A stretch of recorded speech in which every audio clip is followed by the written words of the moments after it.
untuk memahami sejauh mana ketidakpuashatian penduduk yang dipindahkan untuk empangan Bakun dan Murum, wartawan kami meninggalkan Ulu Baram dan mengembara jauh ke selatan menuju Tegulang dan Sungai Asap. Apabila kru kami sampai di Tegulang, salah satu daripada 3 kawasan penempatan semula empangan Murum, cerita-cerita yang kita dengar sangat meruntum jiwa. Mana ada senang di sini. Kenapa Uncle? Kenapa sini tidak senang? Mana ada senang. Cari barang makanan pun tidak senang. Kerja ladang pun tidak senang di sini. So, kerajaan tak pakai duit. Mana ada dibagi. Saya tak ada kerja. Lancung tak ada kerja. Sekarang kamu tengok, dorang di rumah tak ada. Semua pergi cari makanan tempat rumah lama punya. So sekarang pergi hutan sangat jauh. Jauh. Kalau tak ada motor, tak ada kereta, susah pergi jalan, pergi empangan Murum. Binatang-binatang yang kami biasa makan, susah nak cari dia. Diam di rumah saja, di bilik saja. Macam orang gila saja duduk di bilik. Susah lah, sebab kita orang pun tak dapat kerja apa-apa pun daripada yang lain macam company. Kita tinggal sekarang ni macam orang yang siapalah, saya pun tak tahu. Tak ada kerja apa-apa. Ada rasa marah tak? Ada juga rasa marah, tapi macam mana mau marah? Sebab kita merasakan hidup macam di Loma Lim lama dan sekarang ini jauh berbeza. Orang cakap seperti Karan ni peri, tanah peri, sekolah ada, klinik ada. Tapi 2 tahun sudah kami di tempat yang dorang pindah ini. Tengok keadaan jalan, atap rumah baru yang dorang bikin ini sudah terbuka, terbang. Dorang datang bikin pun tiada. Bagaimana cara boleh ubah hidup yang seperti ini? Setiap kamu orang yang datang harus tolong membantu. Penduduk kampung ini mengadu bahawa kawasan penempatan semula terlalu jauh dari hutan di mana mereka boleh mencari makanan. Mereka mendakwa bahawa kerajaan telah dijanjikan kepada mereka 14 ekar tanah setiap keluarga. Namun apabila mereka berpindah ke penempatan semula, barulah mereka menyedari janji itu tinggal janji. Ini kerana tiada sebarang tanda-tanda kerja pengukuran tanah dilakukan bagi menentukan keluasan tanah sehingga kini. Bagaimanapun, bagi penduduk di Sungai Asap hanya diberikan 3 ekar keluasan tanah sahaja. Di samping itu, tanah yang diberikan jauh terpencil dan tiada akses jalan. Sebelum kami pindah, ada janji. Api free, rumah free, air free. Tapi sekarang minta bayar. Api diminta bayar. Tahun 2014 sampai sekarang. Empangan Murum adalah empangan mega pertama dibina selepas pengumuman Projek Skor. Tapak empangan ini terletak di Sungai Murum yang merupakan bahagian yang paling atas lembangan Sungai Rajang. Maklumat dalam laman web Sarawak Energy menunjukkan bahawa sejumlah 7 kampung masyarakat di Danum, Peliran dan Seping terjejas. Sebahagian daripada penduduk Penan dan Kenyah pernah cuba menghalang kerja pembinaan empangan tersebut dengan membina sekatan tetapi akhirnya tidak berjaya. Dalam kes empangan Bakun, pembinaan itu juga penuh dengan kontroversi. Sejarah empangan boleh dikesan pada seawal 60-an tetapi merealisasikan pembinaan hanya datang pada tahun 1996 oleh bekas Perdana Menteri Tun Mahathir Mohamad. Ia kemudiannya dihentikan pada tahun berikutnya kerana krisis kewangan Asia. Kos pembinaan juga telah meningkat kepada 7.2 bilion pada 2008. Walaupun pelbagai bantahan dan petisyen, lebih daripada 9,000 orang asal dari Kayan dan Kenyah akhirnya dipindahkan ke Sungai Asap, kira-kira 60 km dari tanah nenek moyang mereka. Apabila wartawan kami mengembara ke Sungai Asap, mereka mendengar cerita yang hampir sama. Masalah di sini, kalau kamu nak pergi ke hutan, tiada hutan yang dekat sini dan tiada sungai yang cukup besar untuk kamu mencari ikan. Terpaksa pergi ke Bakun lah. Lebih kurang 1,5 jam perjalanan. Jadi kalau kamu nak pergi ke sana, pertama kamu mesti ada kereta. Kedua, kamu mesti ada perahu. Ketiga, mesti ada outboard engine. Keempat, kamu mesti beli minyak. Orang Belaga ni senang sebab orang Belaga ni dia taat dengan pemimpin. Bila dia punya wakil rakyat ke, dia punya pembesar-pembesar cakap, inilah pilihan terbaik dengan kita untuk kita dipindahkan di tempat baru, kerajaan menjanjikan ini dengan kita. Orang kampung ni sangat percaya dengan pemimpin. Jadi apa yang mereka putuskan mereka ikutlah. Mengimbas kembali, nasib orang asal yang terjejas dengan pembinaan empangan Bakunan Murum adalah jauh berbeza daripada penduduk kampung Baram. There is an increased level of awareness. There is that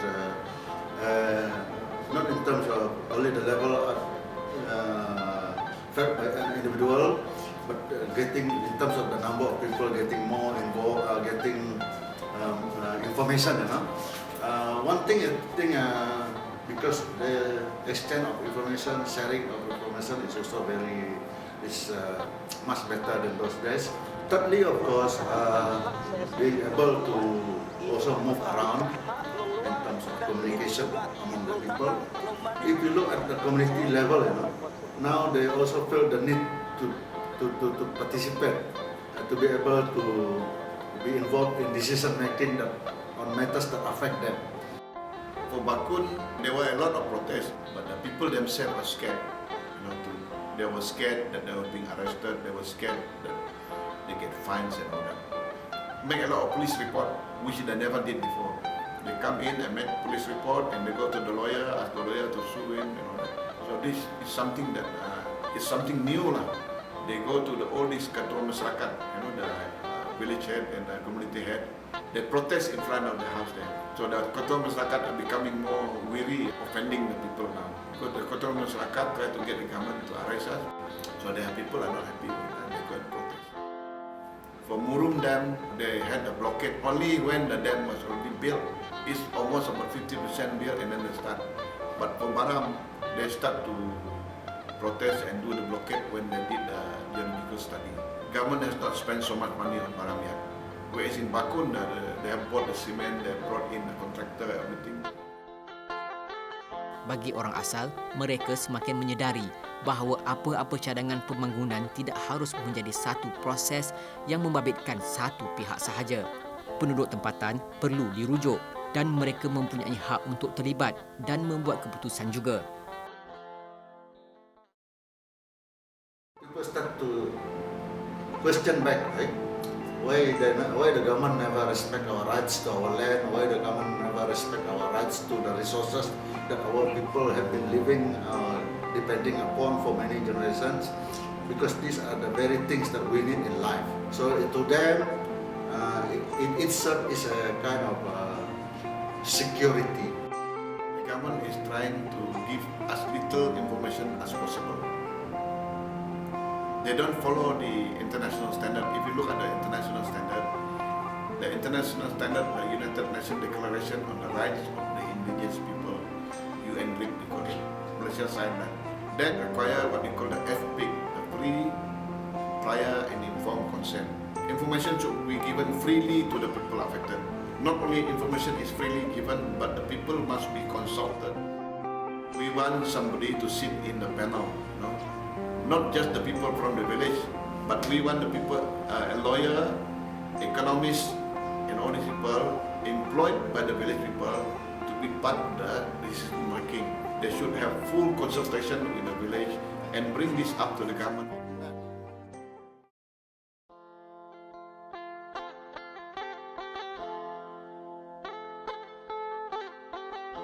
Berbalik di Tegulang dan Sungai Asap, rasa kekecewaan, sedih dan tidak berdaya ini menghantui mereka.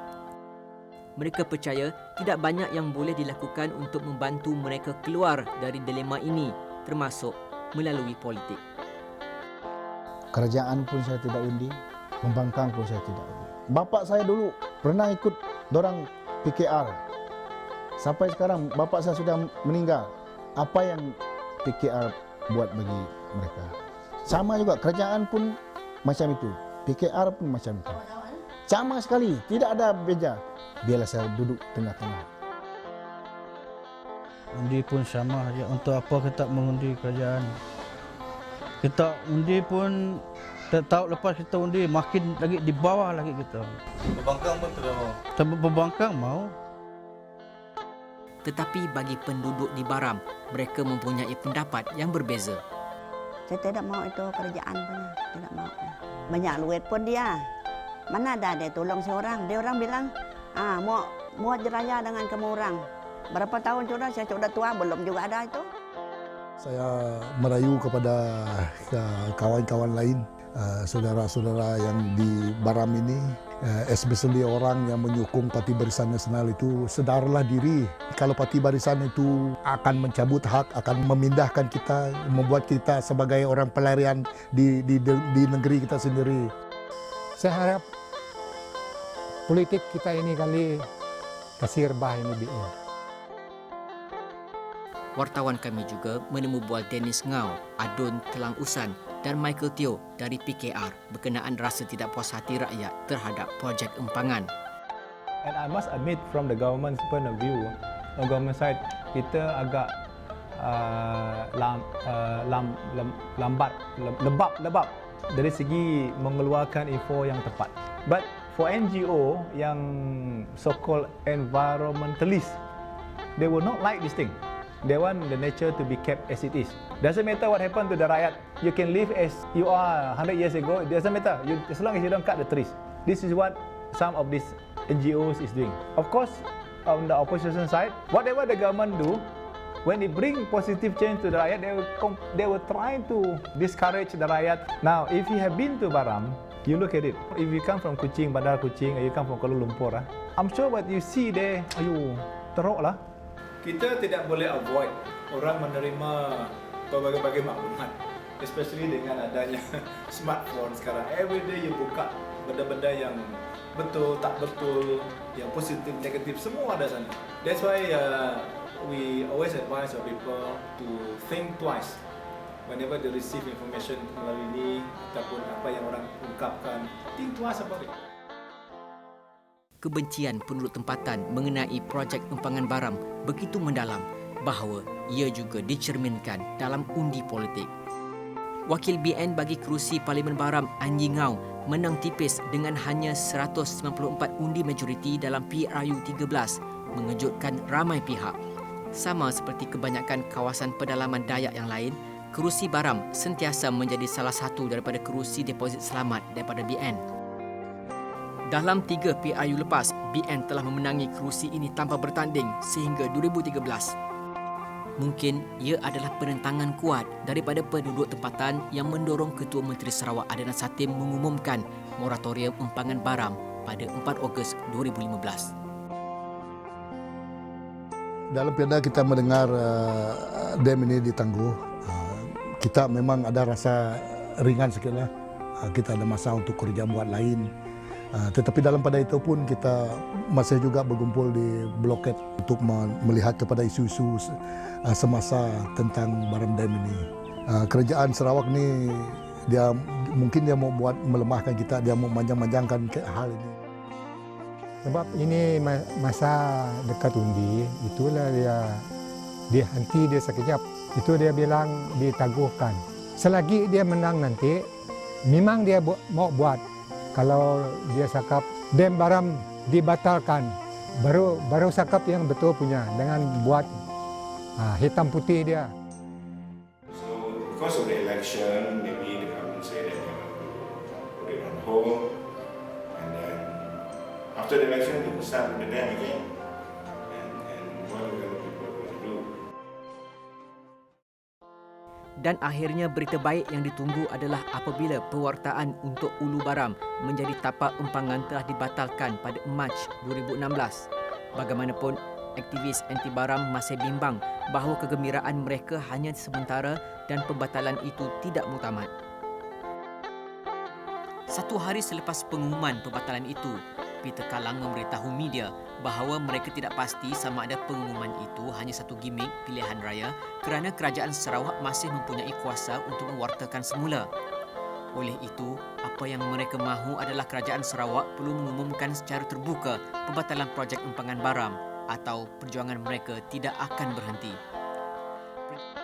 Sebab pada bila-bila masa mungkin Sarawak energi ataupun Kerajaan Negeri Sarawak akan bina ini empangan. Kalau kami percaya dam ini tidak diteruskan, kami mau terima surat hitam putih.